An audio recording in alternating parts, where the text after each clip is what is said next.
Okay, so let's take a look at Java and generic programming. Generic programming basically is parameterized types. Um, Basically, what it does is it allows us to create classes, interfaces, and methods where the type can be determined as a parameter by us in the code. So we're going to go ahead and do that. And we'll do that by showing an example of our own simple stack. And we'll use that to show some examples in the main method. So I'm starting off here by creating a public class generics with the main method that will be the entry point to our program. We will demo the stack. So first, we start off by creating a class. Okay, we'll just call it stack, and then we'll use t as the placeholder here for our type. Okay, all right. So first, our stack with stacks. We're going to create our stack with a simple a single one-dimensional array and a size of variable to keep track of how big our size of our array is. We'll also be using size to index in the array to keep track of how full it is. Because it's a stack, it's a first in, first out data structure. So you may need to look what that is, but um, for now, just keep in mind that we'll be using the size to track multiple things. Okay, so let's go ahead and create our generic here t, and we're going to call it stack. Oh, it's just going to be t array, and we'll call it stack. Okay, and right now we're just declaring them. We're going to initialize them in our stack constructor. Um, so we'll also have a size here. Okay, now we're going to create the constructor. Um, so we're going to start off by giving it the same name, okay, as the class. And then in here, we're going to initiate the stack. So the thing here is, because we don't know the data type that's being passed in, how are we going to determine what type of what type of array we're going to initialize? So we need to go to the hierarchy, which is object. The highest hierarchy in Java is everything is an object. So we're going to create a new object um, data structure here. Okay. I'm sorry, array. So in our constructor, we want to determine the size of the array. So let's go ahead and pass in a capacity, okay, of how big our array is going to be. Okay. Now here is a mismatch. It can't convert. We're gonna need to do some casting here. So we do need to cast it to the type that we want. Okay, and we got one more warning. It's an unchecked cast because we're not checking the elements in the array for that they match, the data types match. So what we're going to go ahead and do is we're going to use an annotation here to suppress the warning of unchecked, and we can do that. We can do that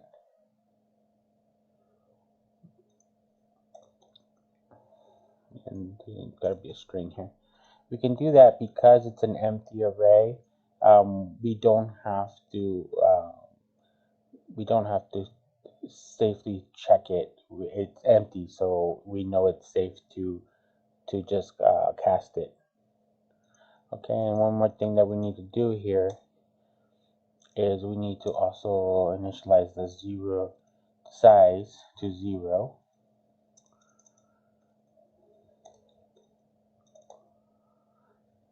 Okay, so that's the constructor here. When we construct the stack, we're gonna pass in the size that we desire. Okay, we're going to create the one-dimensional array of object. Then we're going to cast it to whatever parameter data type we're passing in. Okay. All right. So now we can need a couple of operations here. One of the operations that we need is either to push or pop into the stack. So that allows us to put elements into our array. So let's create one where we don't return anything, but we push into the array. Okay, and we're going to push some item.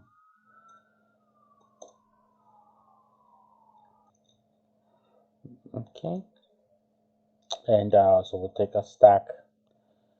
Okay, and we will size increment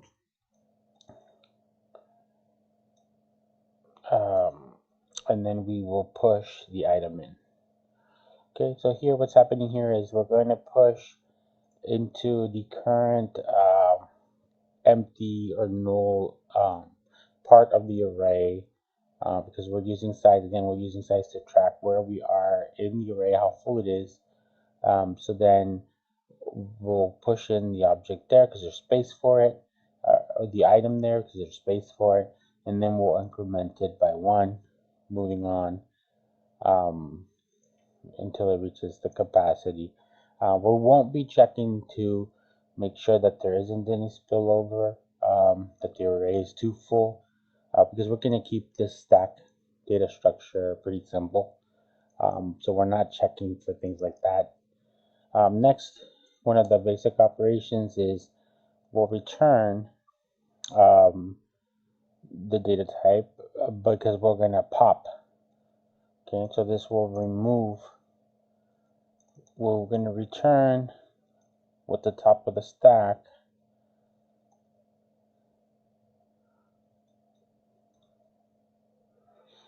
okay, so we're going to return with the top of the stack, and then yeah, so we're basically going to do that. And then what we'll do, one more thing that we'll do is we want to transverse our array just so that we can print out what it is. So maybe we will override the public void to string.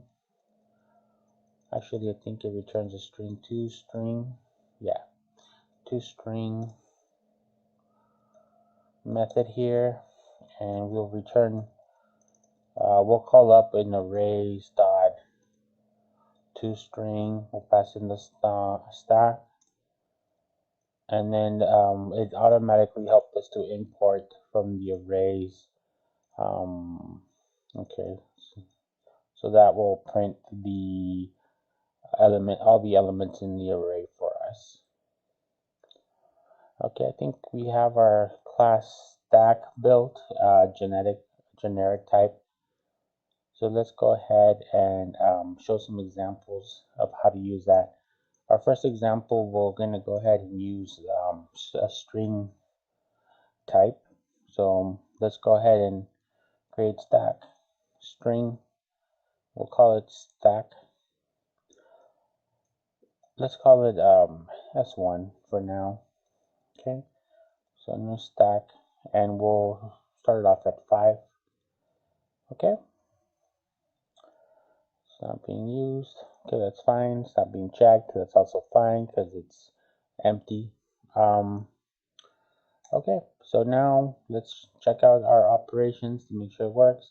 So first, we'll push something into the array. Well, actually, why don't we print out the current size of the array, which should be 0. So S1 dot, we don't want to directly access. Oh, okay, maybe we'll get size. Okay, and that'll be another method that we implement here. So let's go ahead and go in here. We will turn an int, get size, and return size. Okay, and this will be a good time to also maybe make this private. Okay, so nothing can directly access this except the class itself. Um, and we'll use getter and setter methods to access our stacks um, if we need to do that in our main method. Okay, all right, so we'll do that. Let's go ahead and run it and see if it prints out the 0. All right, so yeah, the array is empty at the moment, or our stack is empty at the moment. So let's leave that there. Let's go ahead and take s1 dot push, and we will push hi into that. Okay, let's go ahead and print this out. Actually, there's a shorter way to do that now. Okay, s1 dot let's get the size. All right, let's see. So it should be 0 and 1. Okay, 0 and 1. Great. Looks like it's working. So far, we've only pushed high into the array.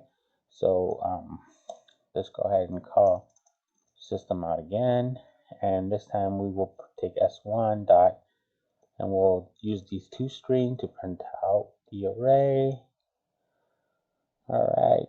So here we go. We got the high first element, then null, null, null, and it's 1, 2, 3, 4, 5. Our array is of size 5. Okay, so it looks like it's basically tracking. Let's go ahead and remove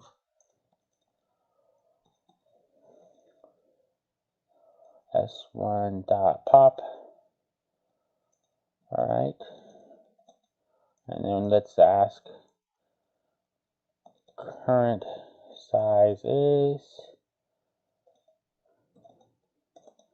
and s1 dot get size. All right. All right. No current size is 0. All right. So okay. So our pop is saying null here. All right. So so let's look at our pop here. I think maybe we need to we might need to do t element is equal to stack at whatever current size is in,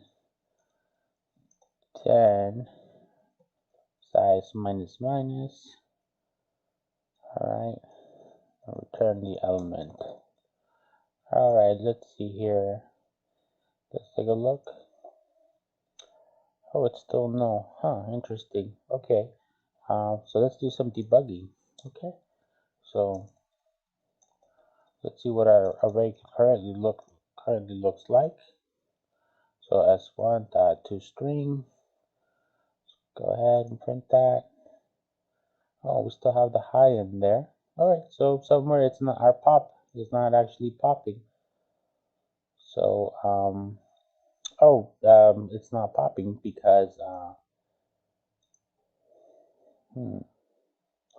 interesting. Which shouldn't pop. It shouldn't be null here. So let's see, it's at 0. Oh, I see. Okay. So the current element should be at -1.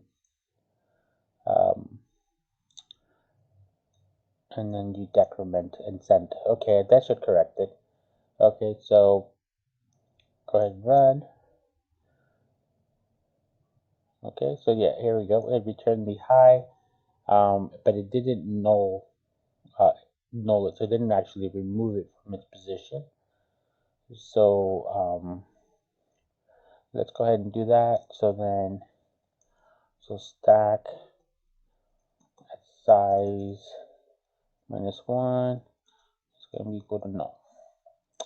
All right, and let's go ahead and run. All right, now there we go. Now it's actually removing the element from the front of the array. All right, so let's go ahead and so it looks like it's working. We've checked the push, the pop, the get size, and the toString methods. Okay, we did that all with the strings. So now the great thing about using generics is that we can create another stack, but this time we can use numbers. Okay, stack 2, or we'll just call it a I stack, new stack, and we'll give that a capacity of 10. All right, and then we'll do a quick for loop here. 0 I is less than 9, well actually less than 10. Okay, I plus plus. Let's go ahead and take I stack dot and push I plus 1. Okay, and then let's go ahead and print I stack dot toString. All right, and we'll do a little space too. All right, so let's go ahead and run that. All right, so here we see we got 1 through 10, filling up our array. All right, and we're using integers. We're using an integer class.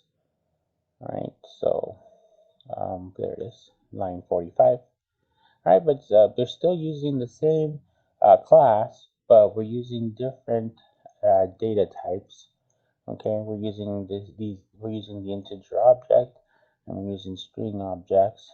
Okay, and we can even use user-defined classes. So whatever class that we create, we can also store in there. So if we create another class, just do that quickly here as an example. Let's create some random class. Just call it random class. Okay.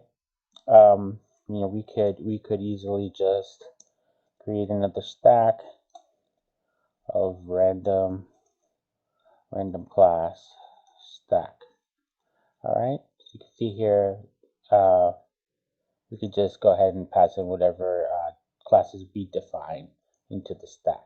The only thing is that we have to be careful that when we're creating the operations here, that we're aware that of the type of objects we're using. But yeah, that's really that's really a simple example of the generic programming in Java. Okay.